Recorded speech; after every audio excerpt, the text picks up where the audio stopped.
Ho, ho, ho. Back at it again with another dev diary talking about military industrial organizations. We're looking at a full-blown new feature for the next Hearts of Iron 4 DLC here. And my goodness, guys, this is really early days. We are in the point of where they've not made the actual graphics. It's all placeholder graphics. And also, I guess we've not even had the expansion announced. So we're working with some pretty early stuff. So be aware, everything you see here is not fully fleshed out. And it is a work in progress. So hold back your tears, hold back your anger, take a deep breath, and have a sip of a delicious beverage of your choice.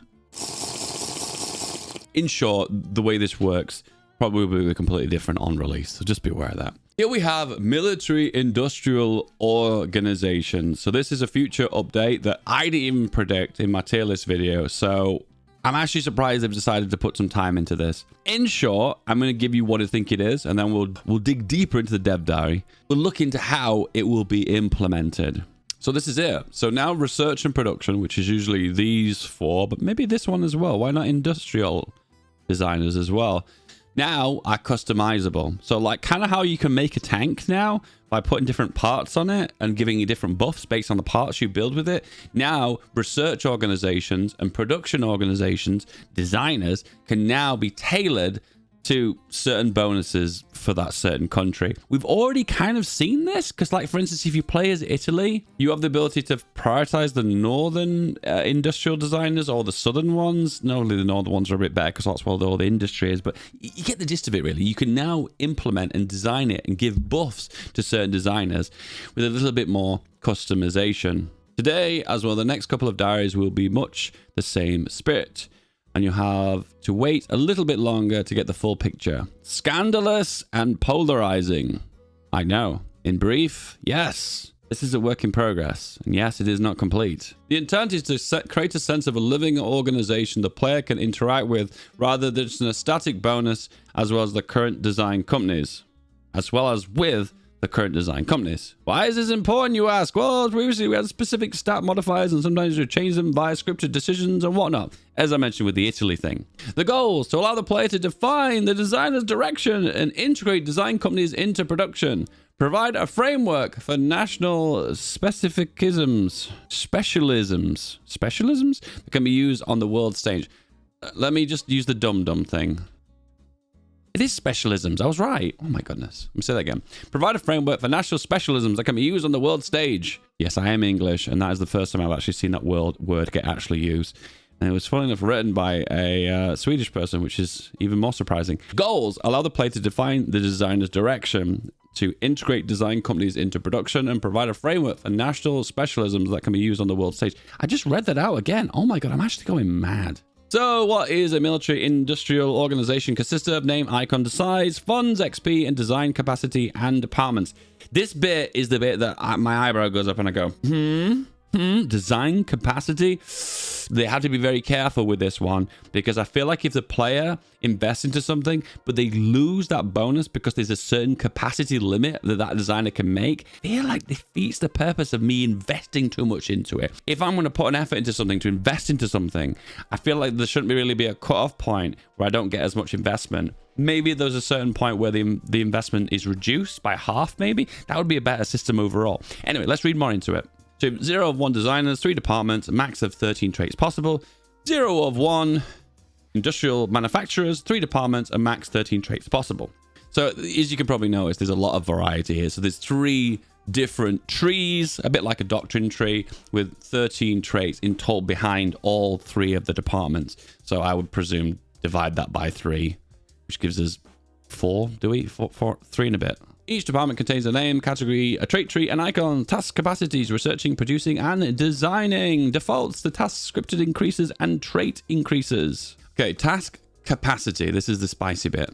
The military industrial organizations, of course, can't work on a number of infinite simultaneous projects. For this, we have the task capacity that limits how many things your military industrial IOs can work on balancing. This is an important thing to balance, since producing too much of equipment with an MIO will lock you out from using it for research or designing equipment. For ship production, this is an actual important for producing ships in parallel. So you might want to invest into manufacturing department to task the capacity to really ramp up your naval production. Okay. I think I misunderstood this. My understanding would be, is it, let's say an MIO can only produce 1,000 planes and then you lose the bonus, but it's like a maximum amount of production on that said task. So in that case, let's say the maximum amount of planes that you can assign onto your MIO is 15 mils, producing the specialist fighter, for instance. You can't put any more mils on it because that would go towards a different specialization. So it's kind of like a production per day. They've not given us the ins and outs of how it's calculated, but by the looks of things, that's kind of the gist I'm getting with this. Anyway, how do you level up your upgrade? So here we go. This is showing that, look, they've got a new national focus to select, a new decision to select. No, there's no new there.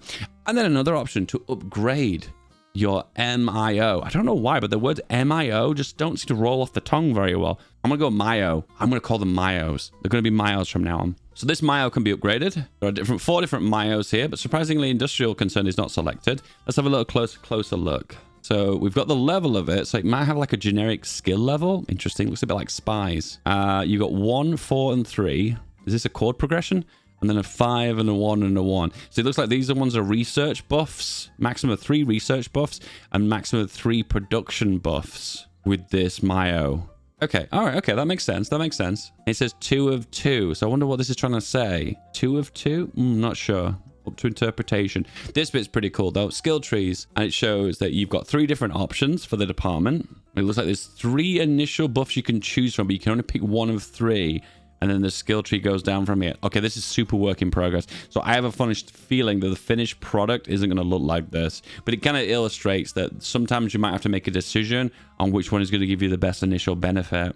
Is it going to be planes, trains, or automobiles? That is the question. It's going to be interesting to see if there's going to be MIOs for like trains and maybe mechanized too. Some of the stuff that may's kind of been forgotten about, you know what I mean? Interesting to see how much you can kind of benefit from this. You know, maybe some of the older areas of old focus trees. I feel for the PDX devs, man. Having to go back over so much old content and update it must be a right pain in the ass.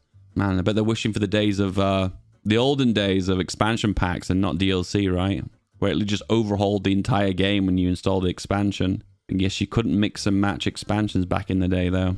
Are you sure you want to assign the trait name to the MIO name? It will cost 0 trait points. So as you can see, you can upgrade it basically. It's kind of the way doctrines work. That's how it's kind of looking to me. It's going to be interesting to see what points you're going to spend. Whether it is going to be a level up style factor for just producing something, or whether you're going to use land, air, or naval XP. I'm not sure. And then when you go for this one, you get buffs and research speed. Amazing. So here's an example. The industrial manufacturers assign to production lines, and these skill trees provide specific bonuses. Nice. Design teams will apply to a research task and apply to equipment, both via equipment designers, normal variants. Skill trees provide stat bonuses and can be applied to retroactively to equipment at a cost, and a move away from pay per mana gets reward. Interesting. I'm gonna lie to you, man. I'm a little bit overwhelmed by the amount of stuff here. And it's one of those kind of like, I'm one of those hands-on kind of people that I feel like I want to play with this, touch some buttons, move things around, and just see how it actually works. But I am very curious what's going on here. You know, I hate to do this, but I want to speculate how far this expansion is away. And I feel like we're going to see this just before Christmas. I really don't see us seeing this expansion coming in the next few months. I feel like we're looking for October, November, December. Just the way these are looking and these placeholder graphics. And yeah, I don't know, guys. I know what you guys are going to say. We're going to get ass mad. They're like, oh, where's that expansion? I demand expansions now. Come on, Paradox. But just based on what I'm looking at here, that's the kind of gist I am getting. Not inside information, by the way, just my hunch. So that's a lot of high-level structural talk, so you understand that the core concept of the MIO's feature. So I'll now show you some of the work-in-progress flows of actually using these structures and systems. So in this case, we've got infantry equipment 1, and with that, you're going to combine it with a MIO. So this would gain a buff. So here we go. Oh, here we go.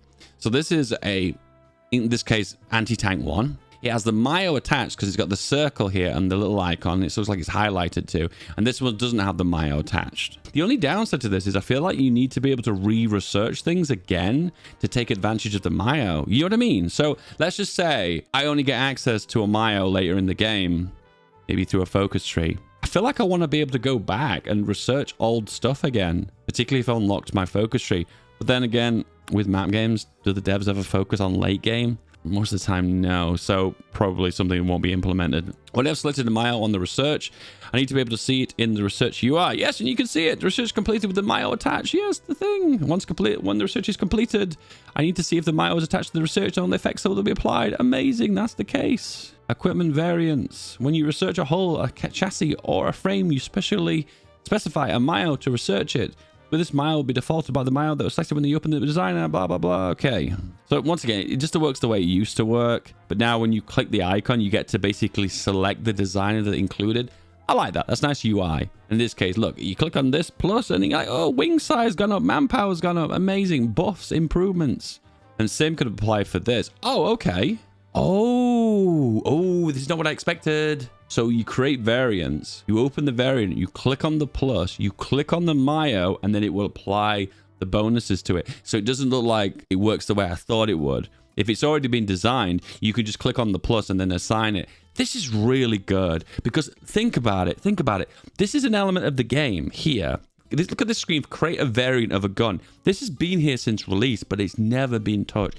And it's so awesome that this part of the game is getting some love after it's been like, well, kind of ignored for 6 years. How long has this game been out for now? 6, 7 years? I forget. For equipment that does not make use of the designer or people don't want to own the design related DLCs, you can add or change the miles from the vanilla create variant UI.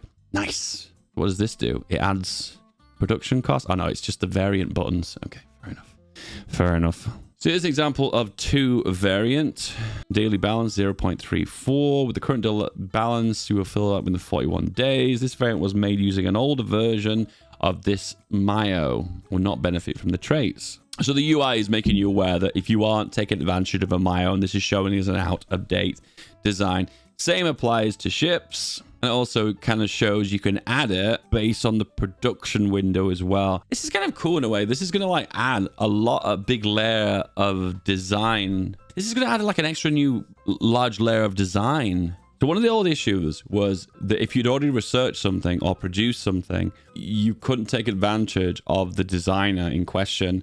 By the looks of things, because you can just assign the designer on now to an existing production, I guess you could take advantage of it. I presume it would reset the production time for that said ship, right? Because, oh, I feel like there's an opportunity for exploits there, boys. Well, that wraps it up for the week. I hope you enjoyed it. As always, please leave questions and comments below and do so and best answer them. This looks epic. Does this mean you can produce multiple manufacturers and design companies that can be picked at the same time, such as Supermarine and Avro? Yes, you can since the Mayo when you research them, design them, so there is no country level selection design, blah, blah, blah. Yes. Well, how many production lines can we have at least ones tied to our manufacturer's levels, designs, or numbers? By default, each Mayo comes with 2 task capacity that can be upgraded by unlocking traits in some departments and can also be increased in some external contexts such as national focuses or decisions.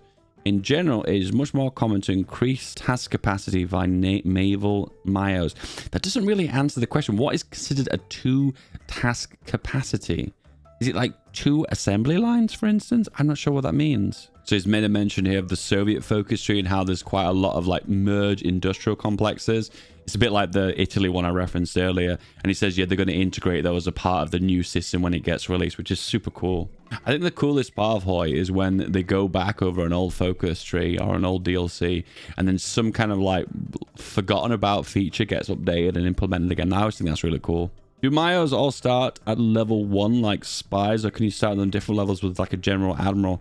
Currently at the game start, they are all size 1, but there's nothing preventing Miles from starting at a certain given level through a script. So basically saying there are scripting potential there. Oh, and conveniently, they put all the answers and Q&As at the very top, so now I don't have to scroll through the whole thing over and over and over again. That's really convenient, isn't it? So I'm going to try and be the voice of the community and judge this. There's going to be people in the comment section saying, I don't even understand the tank designer, so I'm not even going to take advantage of this. And I kind of hear you people, because I mean, I play this game full time, so I kind of understand all the game features because it's just, I bash my head against the wall until I eventually understand them, you know? And initially, don't be turned off by what you see here. This is super work in progress, and more than likely, well, for the most part, I don't really understand how this fully works and how it's implemented and how you would take advantage of the bonuses. I get a basic overlay, that's just cool, but try and understand that until you get your hands on it and start playing with it, it's really hard to determine how these game mechanics will affect your overall game. So you guys who struggle with the plane designer, the ship designer, or the tank designer, I hear you guys. I hear you, man. But the honest truth is we need to get our hands on this first before we start jumping to conclusions how this is going to work, how it's going to be implemented. For the most part, I think if you find the tank designer confusing or the ship designer, I think you find this easy to understand, because for the most part, all it's basically doing is just like attaching on like a plugin on top of your existing designed equipment. And with that plugin will give you extra bonuses. And I think for the most part, if some of these buffs are decent enough, like big cost reductions or big agility buffs for planes, or maybe big armor buffs for tanks, then I feel like you want to include these as part of your game, because otherwise you're going to be at a big disadvantage. I always think that's the big case. If you're going to implement such a big feature like this, you need to make the buffs worth our time to be able to use these new features. Don't give us a 5% armor buff for tank, because we're going to ignore that, obviously, because it's just too low to make it worth our while. But if you give us a reasonable buff, we'll want to invest our times into these features to take advantage of them. One of the worst guilty things that happens with map game DLC is they add a new feature and you have the ability to ignore it, and it doesn't affect your overall game experience. Royal Court. Royal Court. Royal Court. And at the end of the day, if I am encouraged to buy this expansion, I need to make the buffs as a part of it worth my while, because otherwise I'm not going to bother. Anyway, that was my final thought. Don't forget to like and subscribe. Buy me a coffee in the Patreon below. And if you want more, give us a click right here. Click it.